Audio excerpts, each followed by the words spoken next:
Howdy folks, welcome back to my YouTube channel. I'm your host, the Mighty Bjorn, and today for you, I have a Bjorn's Mighty Thoughts video. But before I actually dive on into today's subject, I want to give some qualifications, if you will, or some of my background, so you can understand where I'm coming from and why I'm sharing said thoughts.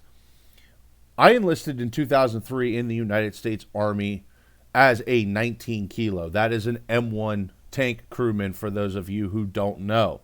So I do actually have experience in actual real-world tanks.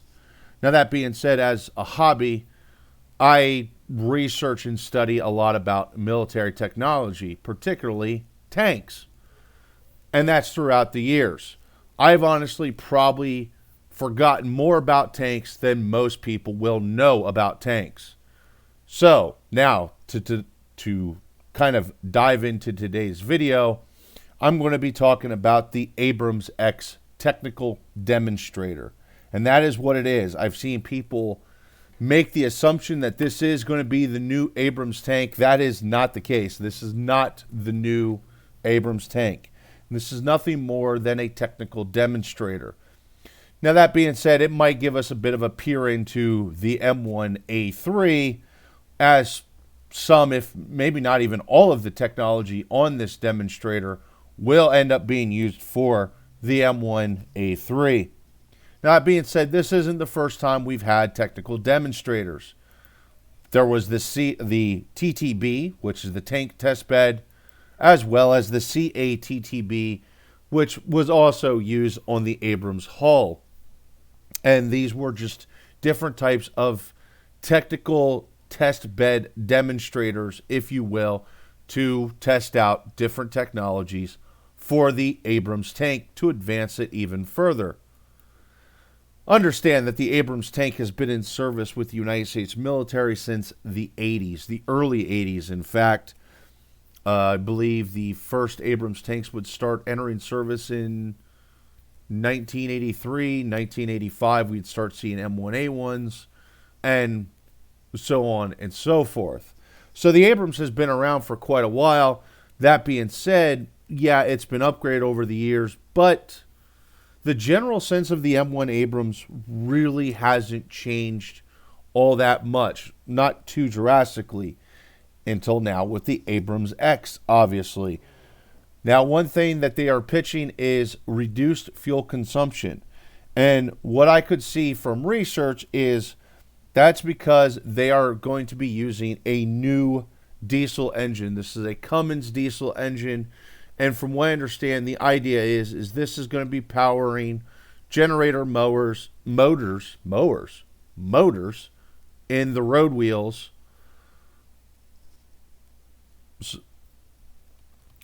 Sorry, not the road wheels, the sprocket wheels, which will then pretty much turn the system into a diesel-electric hybrid. Now, that being said, there's been a lot of complaints about the fuel consumption over the M1 Abrams over the years. And yeah, I mean, it is a gas-guzzling vehicle. With that being said, though, from what I understand, looking at the general concepts of the Abrams X, it doesn't look like they're going to be increasing the range. It actually looks like what they're going to be doing is they're making the tank more fuel efficient, so that way they can actually reduce the amount of fuel that the tank needs to achieve the same amount of range that it currently already does. I think that's kind of a bad thing. I'd rather have a tank with a further range, but okay, fine. You know, whatever. They got to make room in other places, and I'll get to why here in a bit. Now, the next thing that I've found out about the Abrams X is they've redesigned the turret. This is actually a fully automated turret system. So they're going to be able to drop the loader, and apparently they're looking at this in right now. The idea is they are just dropping the loader. They're not going to try to fit the loader into some other type of role. Now, as a part of the turret redesign, they're also going to be taking and putting 3 crewmen in the hull. As you can see here, you can actually see the crew hatches in the hull. You have one for the driver, and then you have one for the gunner, one for the TC. It looks like the driver's in the direct middle. I'm guessing the TC is probably on the right and the gunner is on the left. Can't quote me on that. Don't know for sure, but that's just speculation. Now, of course, I feel they're kind of inspired by the idea of the T-14 Armada because, well, that's the same general design. Now, one flaw I see with this is while they can have a really well-armored crew compartment, the crew is kind of, well, screwed. The crew, first off, the crew is kind of cramped. The second thing is if anything actually does penetrate the hull, which more than likely is going to happen at some point, all 3 crewmen are probably going to be killed or wounded based on the damage to the hull. And that's because they're literally sitting side by side.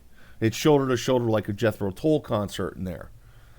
And there's no division between the 3 of them. They all share screens the whole 9 yards. Now, the next thing that I can see in the new design, or at least that they're talking about in the Abrams X, is the XM 360 120 millimeter main gun. Now, this is a lightweight main gun. This has actually been a main gun that they've been developing for a while now. And the idea is this is going to be replacing the M256 main gun that you find currently on the Abrams platform. It's supposed to be a lighter weight gun. And it's supposed to have some advantages over the M256.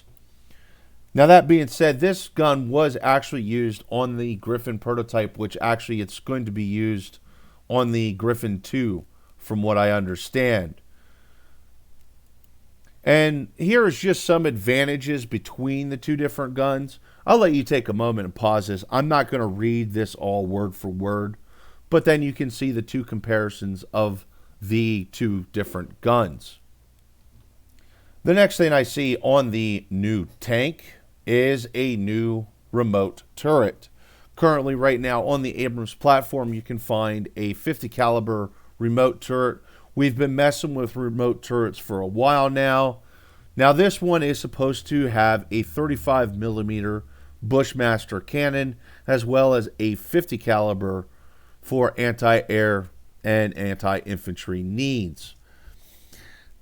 That being said, I think this one's kind of a stretch that they're going to want to put this on an Abrams. Understand that this is actually a turret design actually made for the next generation armor personnel carriers, for like the next generation Bradley, the infantry fighting vehicles. And I'm not 100% sure about this gun. I'm not 100% sure about the Bushmaster 3 cannon, but if I remember correctly, the Bushmaster 3 autocannon can actually have the 35 millimeter barrel replaced for a 50 millimeter barrel. It's actually a modular autocannon design. Either ways, I can see the benefits of the autocannon. There's some things that an autocannon will be able to do better than, say, the cannon, such as deal with fortified locations, deal with lighter armored vehicles, as well as, well, depending upon how high it can elevate, maybe even shoot down aircraft, which would be a benefit to the Abrams tank, particularly helicopters. Now, the next thing that they're also talking about is it's going to feature, or it does feature, integrated APS, particularly a trophy system.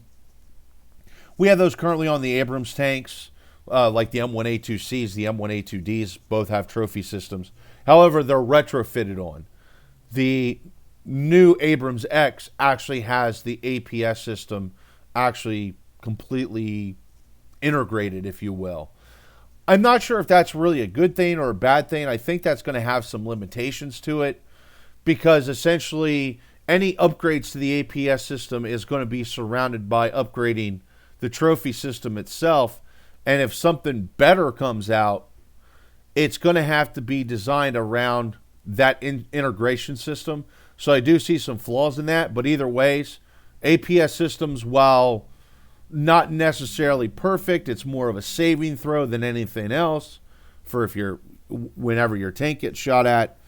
It's still a good thing to have an APS system. The next thing also too, now this is actually from an M1A2, but they're also supposed to be having improvements to the digital command and control systems of the of the Abrams X series. It's supposed to have more advanced controls, more integrated controls once again, because a lot of this kind of stuff has come out and been introduced since the introduction of the Abrams. So it's all been kind of retrofitted in to where now they can actually integrate it into the tank system itself. Once again, that's not all bad. These systems have actually proven to be very beneficial to the Abrams tank line. And these are actually the changes you don't see. A lot of the times you see pictures of the various different types of Abrams out there, and in general terms on the outside, they all look very similar to one another. On the inside is where you really see the changes on the M1 Abrams series. And these are changes that, unfortunately, I couldn't get photographs of because I'm very curious of what the integrated systems look like. Probably looks something more or less like a T-14 Armada, but I haven't been able to confirm the photographs of those systems either, if they are actual T-14 or not.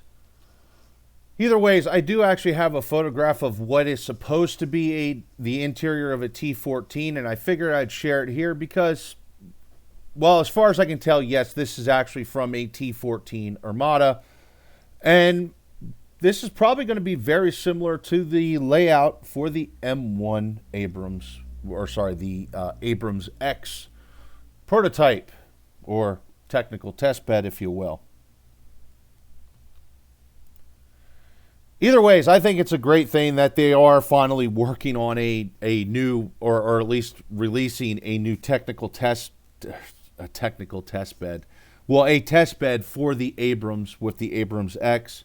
Understand that even back in 2003, we were actually talking with General Dynamics and other auditors, if you will, about the M1A3. Now, that was 10 years ago, or 20 years ago now. Well, almost 20 years ago.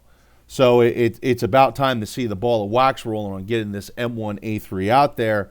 And a lot of this stuff has been speculation over the years. And now we're finally seeing the actual, this is what we're more than likely going to get. Now, it doesn't mean we're going to get all of this. They may decide that, no, we don't want that turret, but we'll keep the gun. We'll keep the integrated APS systems. We'll go with this. We'll go with that. That's kind of the benefits about going with this. This gives them time to actually study, look at, and decide if this is going to be the future of the Abrams tank. And I'm betting probably quite a bit of it is, even though it is a drastic redesign on the Abrams tank.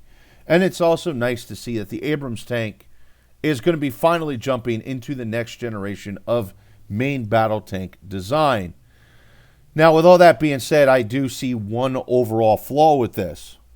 All this stuff is really great, but at the end of the day, if your tank costs as much as an F-22 Raptor, that's going to be a problem in itself, especially with the people who think tanks are obsolete because a Javelin can destroy a tank. But I'm not going to dive into that video. I've already talked about are tanks obsolete in a previous video. Either ways, folks, I'm going to roll the video up at that. Hopefully you all enjoyed it. Got some gleaned some information, if you will, about the Abrams X and the ideas of the demonstrator, that's essentially what it is. It's a demonstrator. Anyway, folks, thanks again for watching. Hopefully you all enjoyed it. And please like the video and share it around. Comment down below your thoughts about the Abrams X, if you will.